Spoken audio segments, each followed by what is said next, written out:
Hello friends, আমি আবার আরেকটি ছোট্ট ভিডিও নিয়ে তোমাদের সামনে চলে আসলাম। আমরা কিছুদিন আগে চলে গিয়েছিলাম শান্তিনিকেতনে ঘুরতে। আমরা শান্তিনিকেতন গিয়েছিলাম পৌষ মেলার সময়।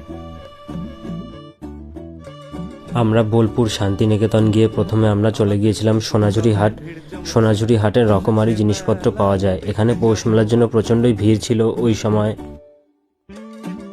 এটি হচ্ছে শান্তিনিকেতনের বিখ্যাত পৌষ মেলা। পৌষ মেলাটি উদযাপিত হয়ে থাকে পৌষ মাসে, তাই এর নাম পৌষ মেলা। শান্তিনিকেতনের এই বিখ্যাত পৌষ মেলা দেখার জন্য নানা দূর দেশান্তর থেকে লোকজন এসে ভিড় করে। প্রচুর ভিড় ছিল।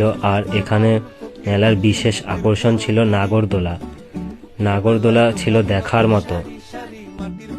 পৌষ মেলাটি শুরু হয়েছিল 7ই পৌষ থেকে 7 দিন ব্যাপী হয়ে থাকে। ধন্যবাদ বন্ধুরা।